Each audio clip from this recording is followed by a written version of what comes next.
And now it's time for the study portion of the program. Today's study will be in Isaiah chapter 24. Our teacher for today will be Chris McCann. Good afternoon, everyone, and welcome to today's online fellowship gathering. And I'm going to begin the study today by reading Isaiah chapter 24, the first 12 verses. Behold, Jehovah maketh the earth empty, and maketh it waste, and turneth it upside down, and scattereth abroad the inhabitants thereof. And it shall be, as with the people, so with the priest, as with the servant, so with his master, as with the maid, so with her mistress, as with the buyer, so with the seller, as with the lender, so with the borrower, as with the taker of usury, so with the giver of usury to him. The land shall be utterly emptied and utterly spoiled, for Jehovah has spoken this word. The earth mourneth and fadeth away, the world languisheth and fadeth away. The haughty people of the earth do languish. The earth also is defiled under the inhabitants thereof, because they have transgressed the laws, changed the ordinance, broken the everlasting covenant. Therefore hath the curse devoured the earth, and they that dwell therein are desolate. Therefore the inhabitants of the earth are burned, and few men left. The new wine mourneth, the vine languisheth, all the merry-hearted do sigh. The mirth of tabrets ceaseth, the noise of them that rejoice endeth, the joy of the harp ceaseth. They shall not drink wine with a song, strong drink shall be bitter to them that drink it. The city of confusion is broken down, every house is shut up, that no man may come in. There is a crying for wine in the streets. All joy is darkened. The mirth of the land is gone. In the city is left desolation, and the gate is smitten with destruction. I'll stop reading there. Now, we have been studying the book of 1 Peter for several weeks, and we'll continue in that study, but I thought it's important that we take a look at this particular chapter. You know, in this chapter of Isaiah 24, the emphasis cannot be mistaken. We know exactly what God is talking about. We know who is in view. And it is the earth. It's the world. Actually, our English word earth is found 15 times in Isaiah 24, and the word world 1 time.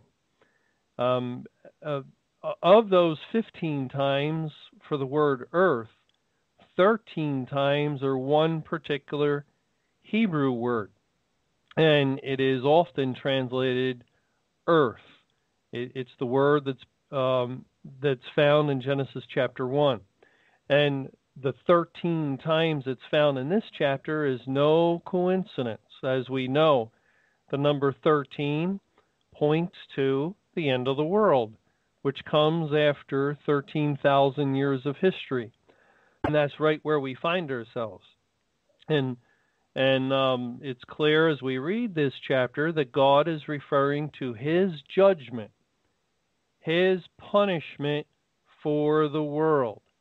And yet it seems very strange.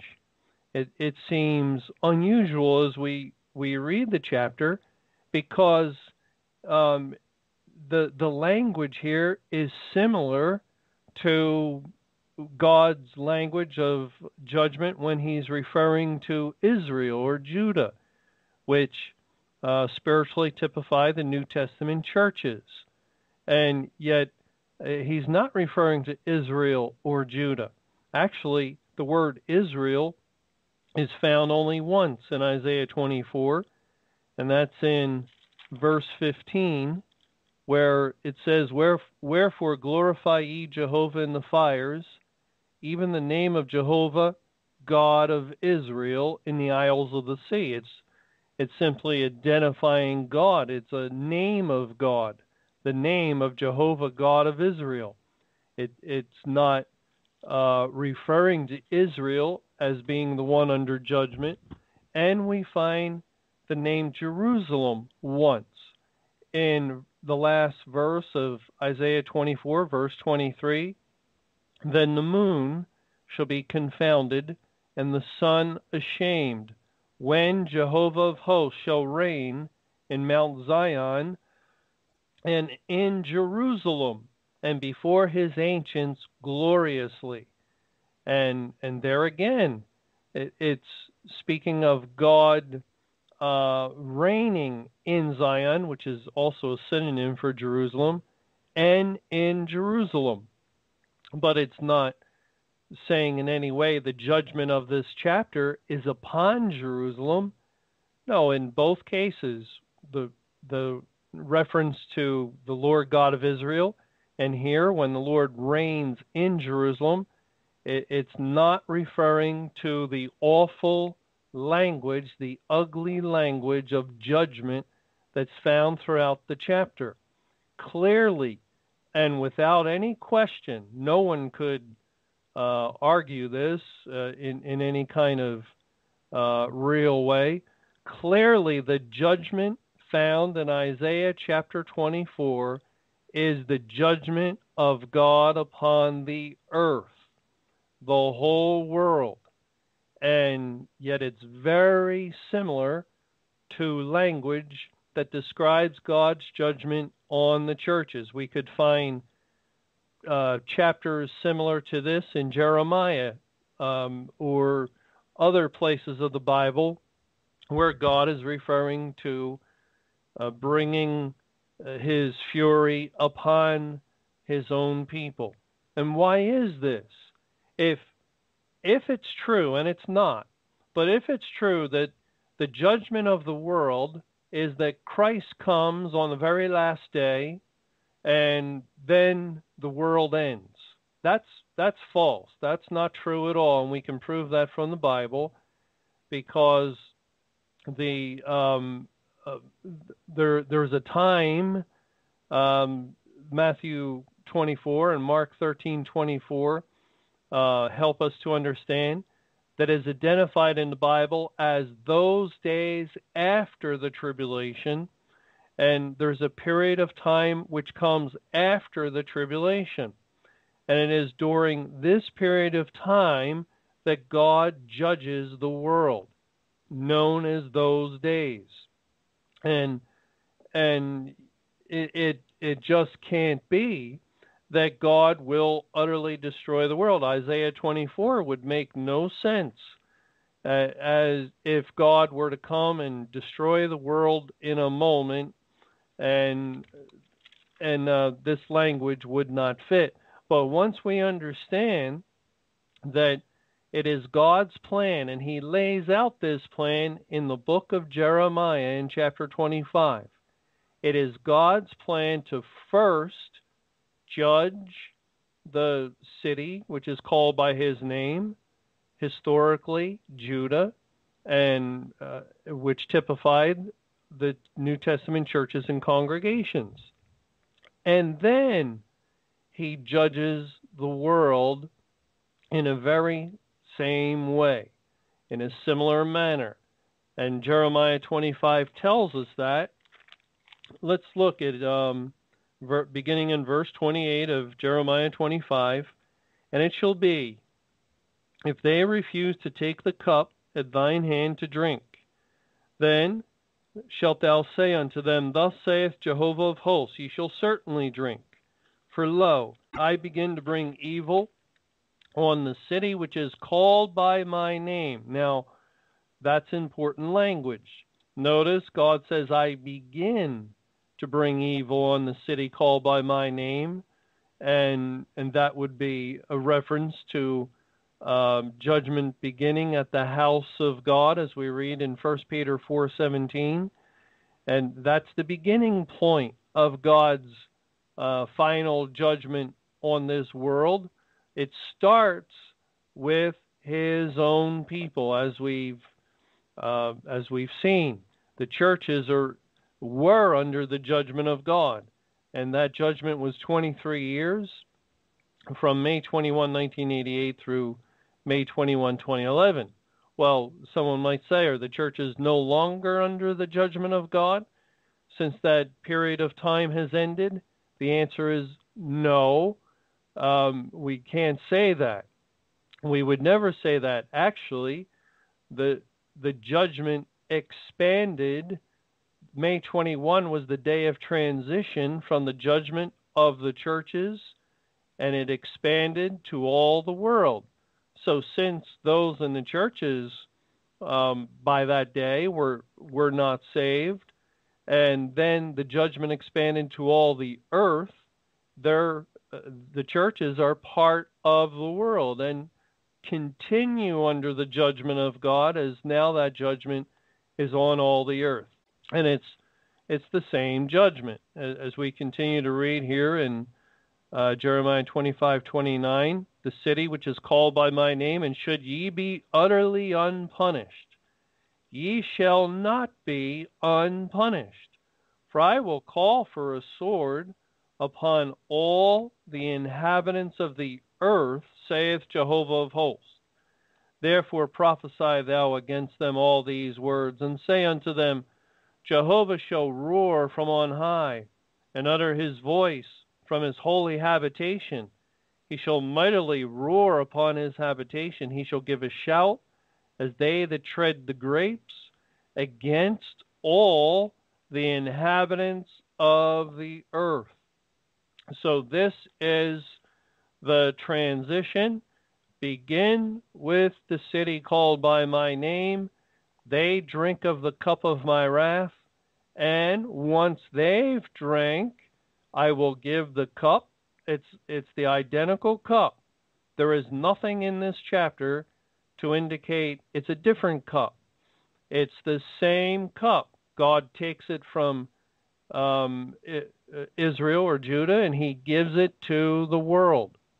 And yet we correctly understood God's judgment on the churches was spiritual. We understood the true nature of the cup that God would give the churches to drink. It was all the removal of his spirit and of the gospel blessings.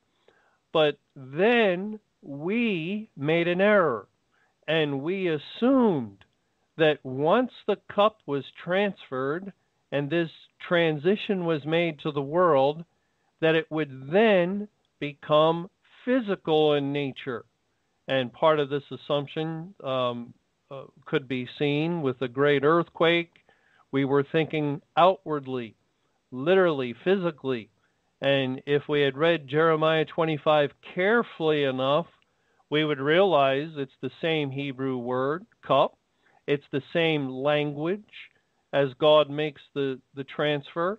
There's no difference. We have no call. We have no reason to say, well, the cup on one hand is spiritual, but now when it's given to the world, it will become a physical, outward, literal judgment that will be evident to all. No, it is identical in language, identical in the word used. And we find that we should have, and now we've made this correction, and we understand this, that the cup is spiritual. This is why Jesus in the Garden of Gethsemane, when he went to pray, said, "Oh, Father, may this cup pass from me. Nevertheless, not my will, but thine be done." What cup was that? The cup of God's wrath. And could you see thunderbolts coming down from heaven in furious wrath upon Christ as he suffered in the garden? No, you couldn't see anything. He was drinking of a spiritual cup. There was no outward evidence that he was under the wrath of God. And by the way, he was under the wrath of God. He was experiencing punishment for sin, although he was not making payment for sin. There was no need for that since he had paid the penalty in full before the world began. But if you would have looked at Jesus drinking the cup of God's wrath in the garden, you might have seen someone distraught as he was in an agony. And this was the reason for his prayer. But you would have not have seen any outward sign or evidence that would have indicated God was punishing him. Like we could not see any outward visible sign or evidence that God was punishing the churches for 23 years. You couldn't see the Holy Spirit was removed from the congregations. It was a spiritual judgment. And what about when this same cup is given to the world? Suddenly we think, oh, it'll be very evident. You'll be able to see all these things take place. And we were dead wrong. We were incorrect. This is where we must make correction in order to begin to understand what God is doing and the day we're presently living in. And once we understand this, all the things of the Bible, except for the duration of this time, we don't have understanding of that. We don't know how long this day of judgment will last, but everything else falls into place and fits. Once again, we have harmony with the whole Bible. The biblical timeline of history is right there, still in place. May 21 was Judgment Day, and all the indicators that pointed to that were correct, and so on. We have a great harmony, or the scriptures fit together in a tremendous way once we understand that Judgment Day has begun and the cup of God's wrath is now been given to all the inhabitants of the earth. You know, in Revelation chapter 8, we read in the first part, actually most of that chapter, where God brings his judgment, and this is referring to judgment beginning to the house of God on the third part. Again and again, from verse 7 through verse 12, God speaks of his wrath on the third part of waters and seas, and the third part of the sun and the moon and the stars, and that's because the third part is language that identifies with the people of God and therefore identifies with the churches and congregations. And the water was the gospel water, and the light of the sun and the moon and the stars was the gospel lights in the churches, and God darkened them, it says in Revelation 8, verse 12, and the fourth angel sounded, and the third part of the sun was smitten, and the third part of the moon, and the third part of the stars. So as the third part of them was darkened, and the day shone not for a third part of it, and the night likewise. Now, the first four trumpet sounds of these angels had to do with God's judgment on the churches, on the congregations. And what does it mean? Now, we understand this. What does it mean when it says the third part of the sun and moon and stars was darkened, and the day shone not for a third part of it? What does it mean? Well, we rightly understand, well, God is talking about the gospel light that was in the churches. And when judgment began at the house of God, he put it out. he removed his spirit. Therefore, he removed the light of the gospel. And when the light of the gospel is removed, he removes salvation from all churches and congregations. And God is letting us know this only affects the churches because it's the third part. It's not the whole sun or the whole moon or the whole stars of heaven. It's only the third part. And that was very important and very significant for God to let us know that, because he had a plan during this time to evangelize the world once again by pouring out the latter rain, by saving a great multitude of people in the world. So even though the third part of the sun, moon, and stars was darkened, and there was no salvation within any congregation in all the world, still the gospel lights shone. They shine brilliantly outside of the churches for over the 17 years or about 17 years of the latter rain until May 21, 2011, when the Great Tribulation came to a close.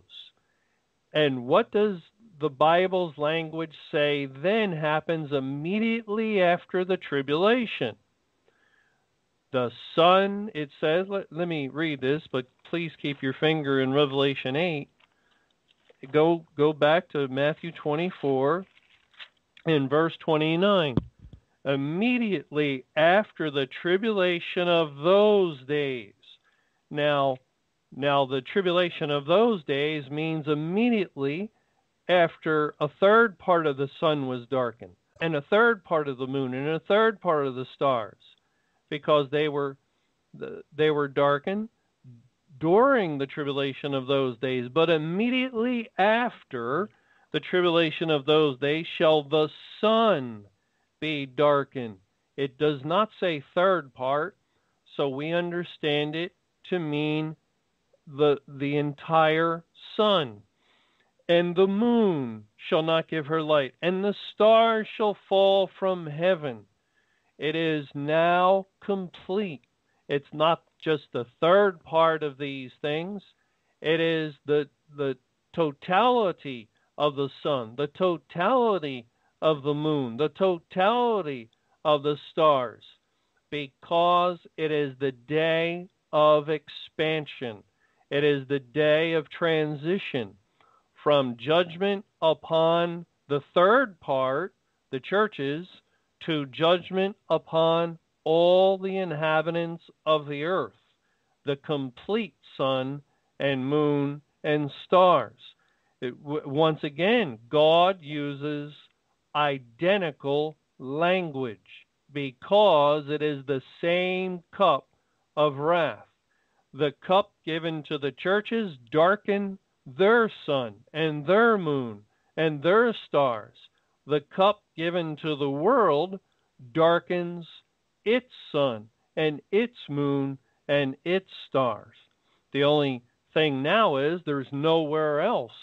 When judgment was upon the churches, God's people could flee out of them and experience the wonderful blessing going on outside of the churches.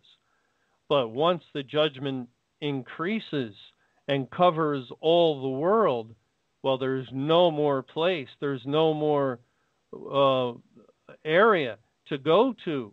It is now a total judgment upon the whole earth. Now let's go back to Revelation 8. And after God speaks of the fourth angel sounded, and the third part of the sun and so forth being darkened, and we know the first four trumpet sounds identify with God's judgment on the church. It says in verse 13 of Revelation chapter 8, "And I beheld and heard an angel flying through the midst of heaven, saying with a loud voice, Woe, woe, woe. And by the way, 3 woes identify with the last 3 trumpet sounds. When you read of the 5th angel sounded, that's the 5th woe.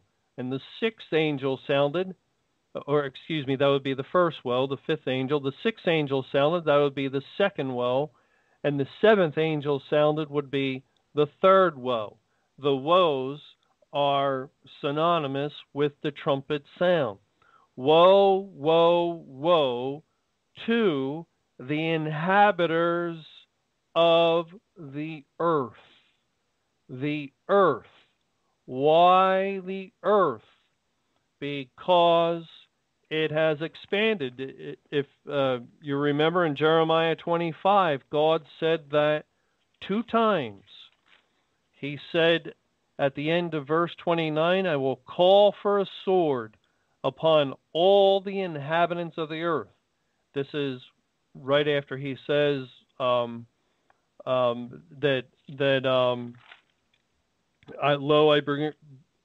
I begin to bring evil in the city called by my name, and should ye be utterly unpunished? You shall not be unpunished, for I will call for a sword upon all the inhabitants of the earth. And then in verse 30, he shall give a shout as they that tread the grapes against all the inhabitants of the earth. And God wants us to know here in Revelation 8:13, as we enter into Revelation chapter 9, this is the transition. It is May 21, 2011, and it begins the woes upon all the earth. And this is also what we read, and we won't get into this verse right now, but in Isaiah 24, it says in verse 17, fear and the pit and the snare are upon thee, O inhabitant of the earth. This is judgment day for the world. God warned us, didn't he? God warned the whole world. He told all the nations what he was going to do. May 21, 2011, Judgment Day. And what was the chief characteristic that we were telling people? Yes, the earthquake was referred to, and regrettably we were completely wrong about that. We were in error about a physical earthquake. We were in error about any sort of physical judgment. The physical destruction of the world will come on the very last day of this day of judgment. At the end of all things, God will utterly destroy man and destroy this world and universe. That will come. But Judgment Day in this period of time is spiritual in nature. And what did God make a point of having his people share to all the world? That from whatever point they heard it, because this was trumpeted for quite some time leading up to that date, you have from now, whenever you're hearing this, until May 21 to find the salvation. And of course, in order to do that, you must go to God and beseech him for mercy and cry out that he might spare you before this day come upon you. Because on that day, on the date of May 21, the door to heaven shuts. That was the key. That was the main point that was gotten out to all the world. Heaven shuts to sinners. Salvation comes to a close on that day. And that's fully in line, and that was correct. That was fully in line with God's judgment on the churches, because when he began the judgment on the churches, he shut the door. There was no one saved anywhere in any church in all the world throughout the entire Great Tribulation. When we say about that first 2,300 evening mornings, well, and we only allow this because of the wording of the word silence in Revelation 8, verse 1, that there was silence in heaven about the space of half an hour. We say that there could have been possibly a small handful of people that became saved during that time, even though that's unlikely, and it's only a result of that particular word silence that allows for the littlest bit of sound. And yet, if anyone were saved, which is unlikely, but if they were, it would not have been within any church. That is an utter impossibility, because God's Spirit was gone from the churches. God darkened the churches. They had no light. You cannot have salvation without light. You cannot have salvation without God's Spirit present to bless His Word in order to create a new heart. And so it would have been some individual, if any, outside of the church during that 2,300 evening mornings. But now you see the dilemma we are in. Now you see the awful nature of this day of judgment, of this day of punishment for the world. There is, the Bible says, the sun is dark, the moon is not giving her light, and the stars have fallen. So the light keepers for all the world now are in spiritual darkness. And God made a point of stressing to all the world the significance of May 21 by having it fall on the Hebrew calendar date of the 17th day of the second month, which identifies with the very day that God shut the door to the ark, and thereby guaranteeing the safety of all those within 8 souls, but also thereby completely shutting out all those without when the flood began to come. And this is the terrible nature of our present time. Well, let's go back to Isaiah chapter 24 and look at verse 1, and we'll try to just look at some of these verses today, and then, Lord willing, we'll stay in Isaiah 24 for a little while. Behold, it says in verse 1, Jehovah maketh the earth empty, and maketh it waste, and turneth it upside down, and scattereth abroad the inhabitants thereof. Now the word empty is also found twice in verse 3. The land shall be utterly emptied and utterly spoiled, for Jehovah has spoken this word. The two words there, utterly emptied, are the same word empty. Actually, the word utterly is the same word, and the word emptied is the same word. It's found twice back to back. It should read, the land shall be empty. I don't know how really we would put that into English, but the land shall be emptied. And that's why you can see that they use the word utterly.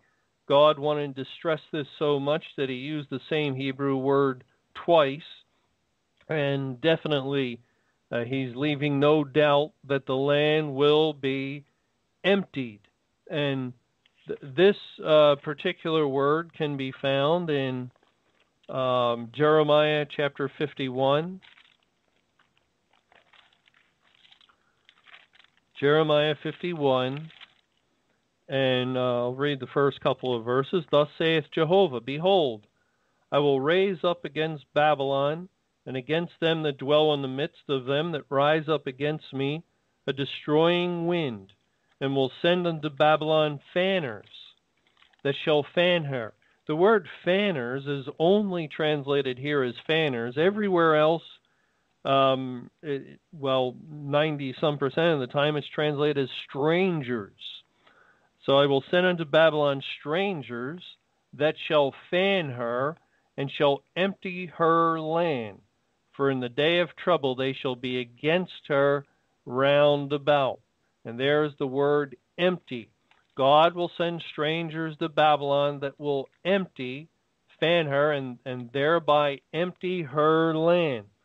And that's this word empty here. Now, as we go on in verse 1 and look at the word scattereth, I think we'll understand what God means by empty a little bit better. So we're going to leave this word and continue on in looking at the rest of verse 1. Jehovah maketh the earth empty and maketh it waste. And that word waste is only found at one other place in Nahum chapter 2 and verse 10, and it has a negative connotation. It's definitely pointing to God's judgment. And turneth it upside down. Now God is speaking of the earth, and it's language again pointing to His judgment. The word upside down is a compound word, and it can be used in 2 Kings chapter 21. And 2 Kings 21. It's in verse 13, but I'm going to start in verse 12. Therefore, thus saith Jehovah God of Israel, Behold, I am bringing such evil upon Jerusalem and Judah, that whosoever heareth of it, both his ears shall tingle. And I will stretch over Jerusalem the line of Samaria, and the plummet of the house of Ahab, and I will wipe Jerusalem, as a man wipeth a dish, wiping it, and turning it upside down. And I will forsake the remnant of mine inheritance, and deliver them into the hand of their enemies, and they shall become a prey and a spoil to all their enemies. And you see, God is, this is language we're used to. This is language we're familiar with. Again and again we read in the Bible of God's plan to judge His people, and here He's using identical language in Isaiah 24. But He's not referring to the churches any longer. He's referring to the earth, the world, because it is their time. And they're not going to get away with anything. They're going to be utterly punished, according to Jeremiah 25. And so God will take the world and turn it upside down, just as He took Jerusalem, and in a figure of speech, like a dish, and turned it upside down, wiping it like a plate. And notice the language before in verse 12 and after had to do with bringing His judgment and forsaking His people, delivering them into the hands of their enemies and making them a prey and a spoil. It's language where you've been given up. You've been turned over, just as the churches have been turned over during the judgment which began at the house of God. Okay, going back to Isaiah 24, Jehovah maketh the earth empty, and maketh it waste, and turneth it upside down, and scattereth abroad the inhabitants thereof. Now, scattering the inhabitants, we read this actually in many places in the Bible, where where the Lord speaks of people being scattered. Now, sometimes he's referring to his own people, and he'll say things, I think we find this in Ezekiel 34, where he'll pronounce a woe upon the pastors because they have scattered his sheep. And so it's the same word. Sometimes God's people are scattered, but it's not by the action of God. When the elect are scattered, it's by the action of the enemy, by these pastors that did not teach the truth. But the same word, the same Hebrew word, is used at other times where God speaks of bringing judgment, and he is the one who is doing the scattering of the unsaved or of the ungodly.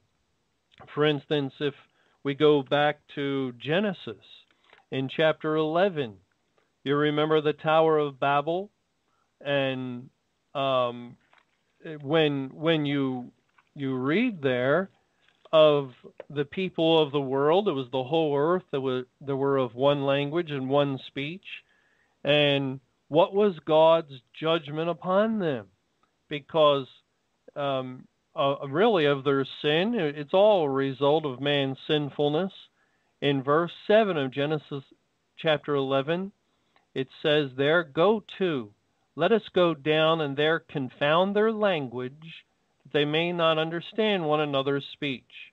So Jehovah scattered them abroad from thence upon the face of all the earth, and they left off to build the city. Therefore is the name of it called Babel, because Jehovah did there confound the language of all the earth, and from thence did Jehovah scatter them abroad upon the face of all the earth." So this act of scattering the people of the world, of confounding, confusing their language, was a judgment of God, and it was used of God as a form of punishment to those that had built this Tower of Babel. Well, that's not the only place we read of God scattering people. It says in Psalm 68 in verse 1,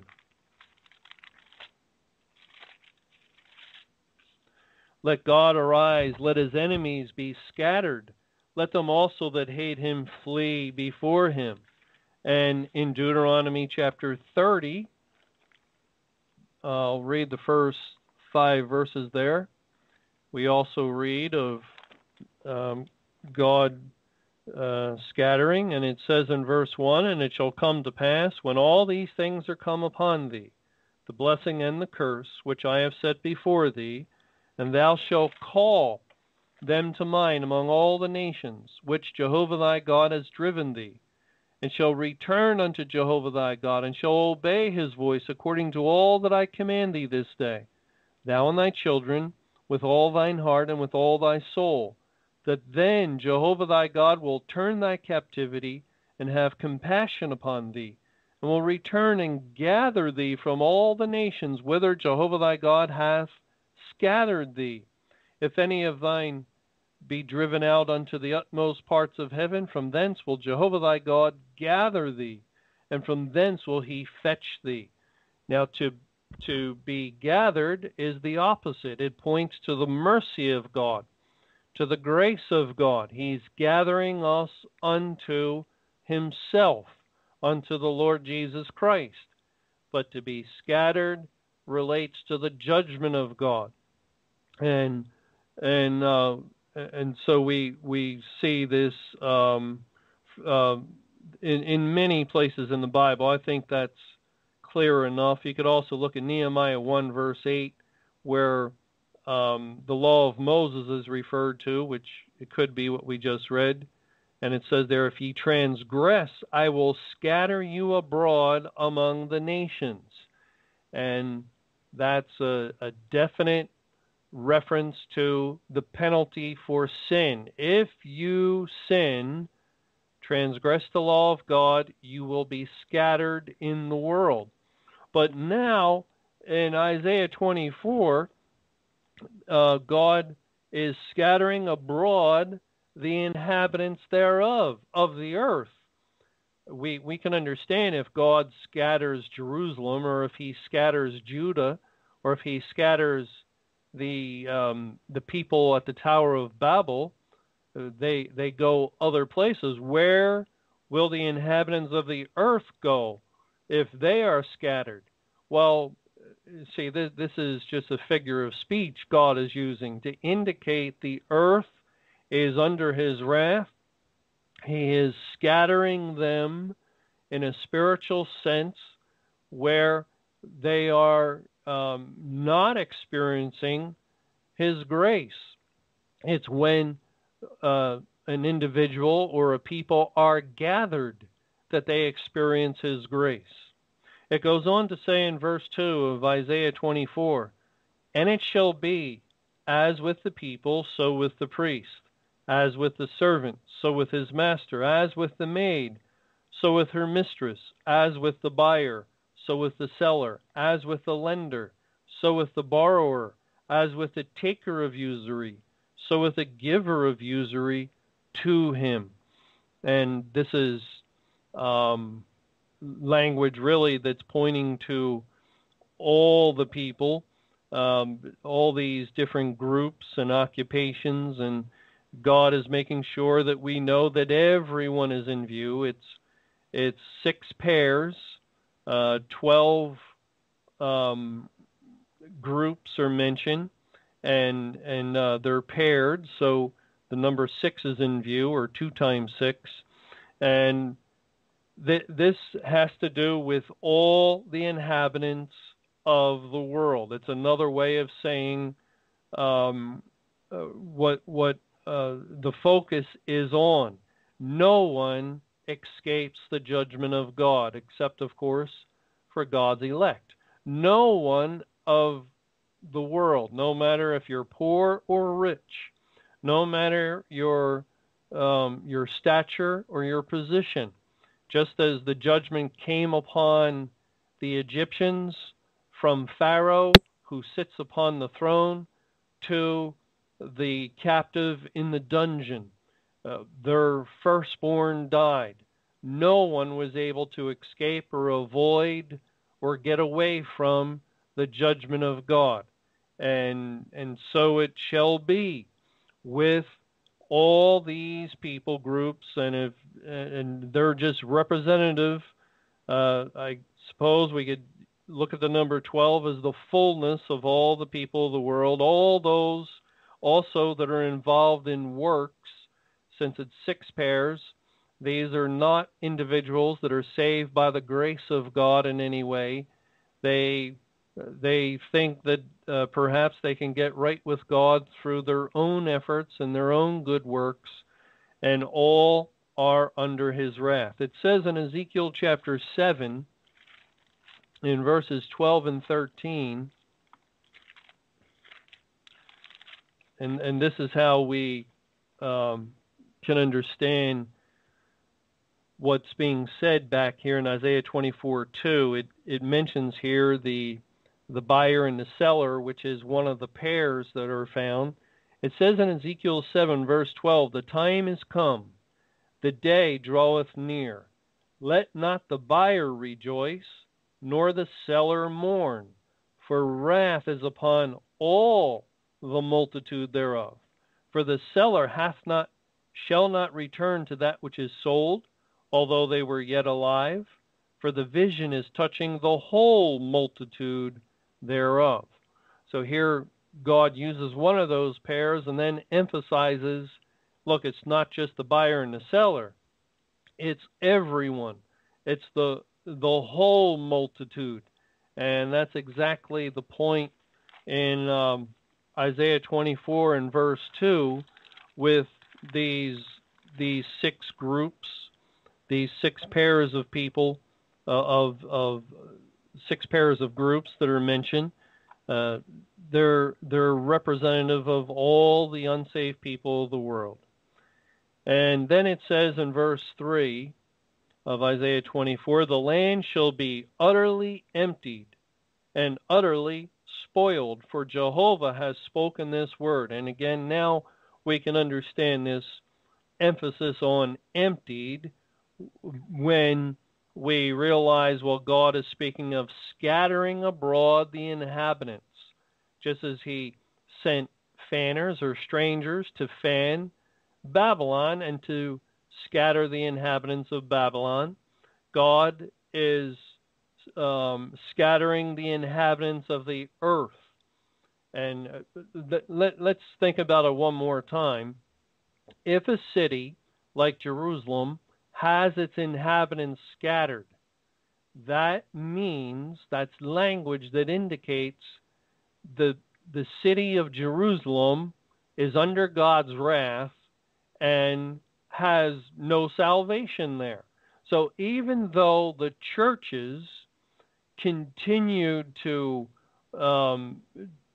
act as if all was well, spiritually, all the inhabitants of Jerusalem were scattered, or of Judah, because God's wrath was upon them. And likewise now, God is judging the earth, and of course all the inhabitants of the earth are still present. We're still here. The unsaved are still here. It's not a literal scattering, but in God's sight, it's as if, all right, there's not an inhabitant, is a way of putting it.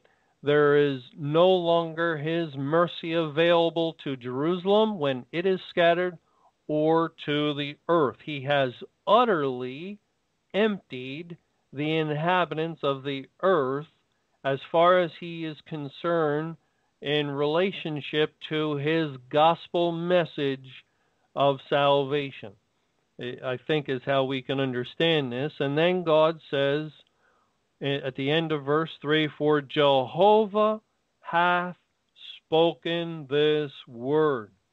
And we read and we think, of course, obviously the Lord spoke this word. This is the Bible. Well, you see, God is very condescending.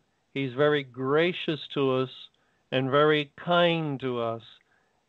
Often in the Bible, and of course always, but he makes a point from time to time of letting us know of just how true and faithful he is. For instance, remember in Hebrews, God says in Hebrews chapter 6, in verse 17, wherein God, willing more abundantly to show unto the heirs of promise the immutability of his counsel, confirmed it by an oath, that by two immutable things, in which it was impossible for God to lie, we might have a strong consolation, who have fled for refuge to lay hold upon the hope set before us. Now, God didn't have to take an oath, but he did in order to help us who are in the weakness of our flesh. We're just not as well. God did it for our sakes. In other words, he does things like this to remind us, to encourage us, and to assure us. And here in Isaiah 24, when he's speaking of the judgment coming on the earth, he guarantees this by this statement, Jehovah hath spoken this word. We find similar language in Isaiah 1 and verse 20, where it says there, but if ye refuse and rebel, ye shall be devoured with the sword, for the mouth of Jehovah hath spoken it. We had better believe it. We had better trust it, because the mouth of Jehovah hath declared it. And then in Isaiah 25, in verse 8, he will swallow up death in victory, and the Lord Jehovah will wipe away tears from off all faces, and the rebuke of his people shall he take away from off all the earth, for Jehovah hath spoken it. So God, you can say, is saying, look, I know what I'm saying.